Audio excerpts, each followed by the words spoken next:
ეროვნული ვალუტა მერყეობას განაგრძობს. თებერვალში ლარი დოლართან მიმართებაში ჯერ გამყარდა, შემდეგ კი ისევ რამდენიმე თეთრით გაუფასურდა.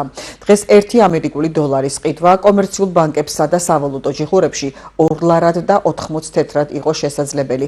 რაც შეეხება ევროს, მისი ღირებულება 2 ლარი და 95 თეთრს აღწევს. ეკონომიკის საკითხებში ექსპერტ გიორგი კაპანაძის განმარტებით პროცესი ბუნებრივია და საგანგაშოს ვერაფერს ხედავს. ლარის ეს მერყეობა, რომელიც ბოლო პერიოდში ახასიათებს მას, გულისხმობ თებერვლის თვეს და იანვრის პერიოდსაც პრინციპში, არის სრულიად ბუნებრივი მოვლენა. ჩვენ გვაქვს მცურავი გასვლითი კურსი, შესაბამისად, ლარს ბუნებრივია რაღაც პერიოდში ექნება გამყარების მიმართულებით ტრენდი და რაღაც მომენტში ექნება გაუფასურების მიმართულებით ტრენდი.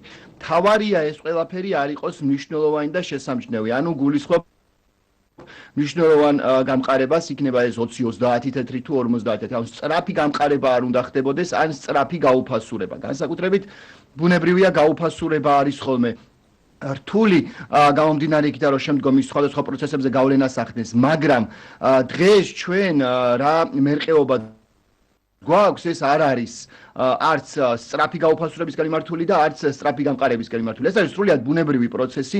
რაღაც მომენტში ხდება უფრო მეტი ვალუტის შემოდინება ქვეყანაში, რაღაც მომენტში ხდება მაგალითად საგადასახადო დავალიანებების დაფარვა ან სხვადასხვა მიმართულებით ეროვნული ვალუტის გამოყენება, რაც ბუნებრივია მის დიდ გაუფასურებას იწვევს, მაგრამ ნამდვილად არ გვაქვს ჩვენ ტრენდი არც სწრაფი გაუფასურებისკენ და არც სწრაფი გამყარებისკენ. განსაკუთრებით გაუფასურებაზე ვისაუბროთ და მე ვფიქრობ, რომ აქ განსაკუთრებული და საგანგაშო და აჟიოტაჟური არაფერია. გამომდინარე იქიდან, რომ დღეს დეპოზიტების მაჩვენებელი საკმაოდ მაღალია, ქვეყანაში სავალუტო შემოდინებები საკმაოდ მაღალია, გვაქვს ექსპორტის ზრდა და ტურიზმიდან მიღებული შემოსავლებიც მაღალ მაჩვენებელზეა.